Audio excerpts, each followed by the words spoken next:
Nominee के regarding जो disputes हैं वो हमें सुनने को मिलते रहते हैं। कहीं पर हमें ये सुनने को मिलता है कि अकाउंट होल्डर की डेथ के बाद जो सारा का सारा पैसा है वो नॉमिनी को मिल जाता है, और कहीं पर हमें ये सुनने को मिलता है कि अकाउंट होल्डर की डेथ के बाद नॉमिनी को एक पैसा भी नहीं मिलता।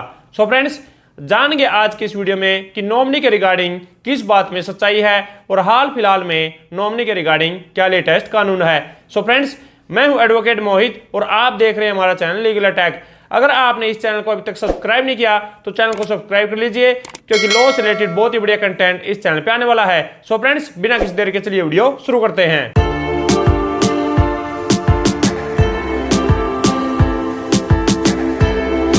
तो अब मैं आपको ये बता देता हूं कि जो नॉमिनी है उसकी रिक्वायरमेंट कहां पे होती है। मान लीजिए आप किसी भी बैंक में बैंक अकाउंट ओपन के लिए जाते हैं, या फिर आरडी के लिए जाते हैं, या फिर एफडी के लिए जाते हैं, तो वहां पर आपको जो है ये पूछा जाता है कि आप नॉमिनी जो है वो किसको बनाना चाहते हैं। इवन की जो डीमैट अकाउंट है वहां पर भी ये पूछा जाता है कि आप नॉमिनी जो है वो किसको बनाना चाहते हैं। तो अब हम बात कर लेते हैं कि नॉमिनी के रिगार्डिंग क्या डिटेल्स हैं और इसके रिगार्डिंग क्या सेटल्ड लॉ है। तो जो सबसे फेमस लॉ है और पुराना लॉ है वो ऑनरेबल सुप्रीम कोर्ट के द्वारा डिसाइड किया गया था, और जिस जजमेंट में वो लॉ डिसाइड किया गया था उसका नाम है श्रीमती सरबती देवी वर्सेस उषा देवी। 6 दिसंबर 1983 को ऑनरेबल सुप्रीम कोर्ट के द्वारा ये लॉ जो है वो सेटल किया गया था। तो अब मैं आपको इसके साथ साथ ये भी बता देता हूं कि इस जजमेंट में क्या कहा गया था।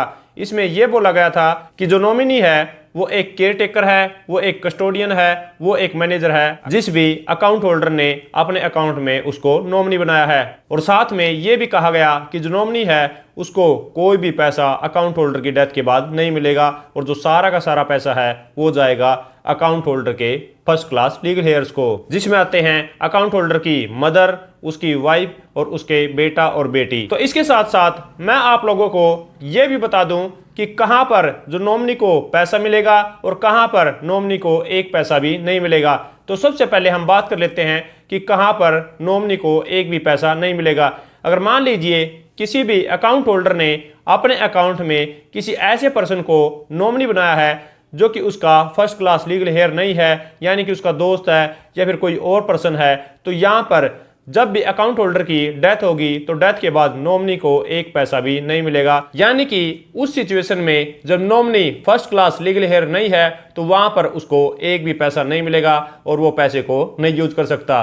तो अब हम दूसरी सिचुएशन को डिस्कस कर लेते हैं कि अगर मान लीजिए जो नॉमिनी है वो फर्स्ट क्लास लीगल हेयर्स में भी आता है। मान लीजिए किसी भी एक पर्सन ने अपनी वाइफ को जो है वो नॉमिनी बना दिया है, तो यहाँ पर अगर उस पर्सन की डेथ हो जाती है तो उसके बाद जो उसकी फर्स्ट क्लास लीगल हेयर्स हैं उसमें आती है उसकी मदर, उसकी वाइफ, उसका बेटा और बेटी। तो यहाँ पर जो उसकी वाइफ है वो फर्स्ट क्लास लीगल हेयर्स में भी आती है और यहाँ पर वो नॉमिनी है।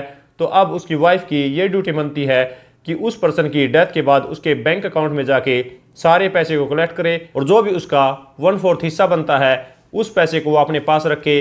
बाकी का जो भी रिमेनिंग अमाउंट है उसको वो इक्वली डिवाइड करना है दूसरे फर्स्ट क्लास लीगल हेयर्स में। यानी कि अगर अकाउंट में 4 लाख रुपए हैं तो वाइफ जो है वो अपना 1 लाख रुपए रखकर बाकी के जो भी 3 लाख रुपए बनते हैं उसमें से 1 लाख रुपए जाएगा अकाउंट होल्डर की मदर के पास, 1 लाख रुपए जाएगा उसके बेटे के पास और 1 लाख रुपए जाएगा उसकी बेटी के पास। तो यहाँ पर इस सिचुएशन में जो नॉमिनी है वो फर्स्ट क्लास लीगल हेयर्स भी है और वो नॉमिनी भी है, तो यहाँ पर उसको उसका हिस्सा जो है 1/4 मिल जाएगा। और इसके साथ साथ हमारे पास ये भी सवाल आते हैं कि अगर नॉमिनी को कुछ पैसा मिलता ही नहीं है तो उसको नॉमिनी क्यों बनाया जाता है और वो इस ड्यूटी को क्यों निभाएगा।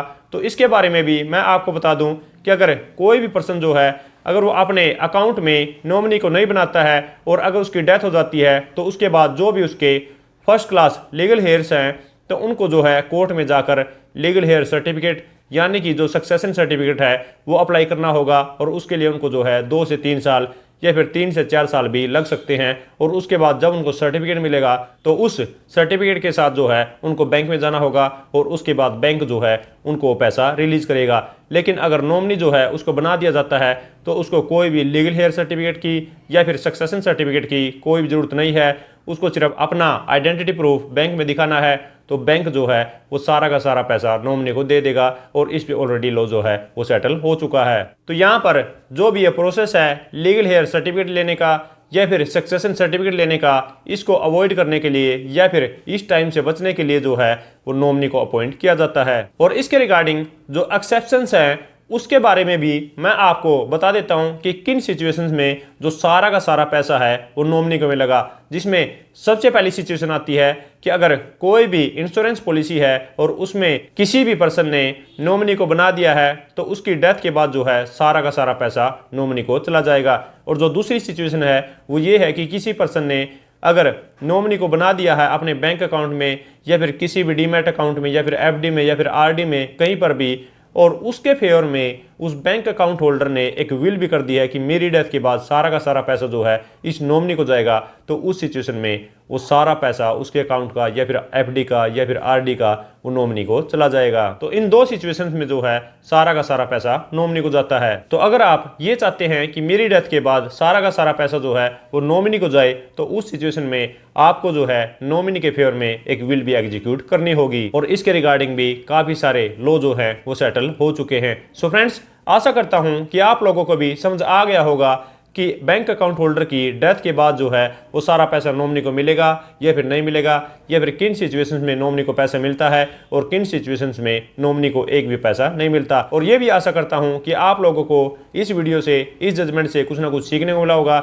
और अगर ये वीडियो आपको अच्छी लगी तो लाइक कीजिए, शेयर कीजिए। और अगर आप प्रॉपर्टी के डिस्प्यूट्स के रिगार्डिंग कोई भी लेटेस्ट जजमेंट्स के बारे में जानना चाहते हैं तो दिए गए नंबर पर व्हाट्सअप करके व्हाट्सएप ग्रुप को ज्वाइन कर सकते हैं, जहां पर आपको लेटेस्ट जजमेंट्स के बारे में बताया जाता है। सो फ्रेंड्स, इस वीडियो में इतना ही। मिलते हैं नई वीडियो में नई किसी लीगल टॉपिक के साथ। तब तक के लिए thank you so much. Bye bye.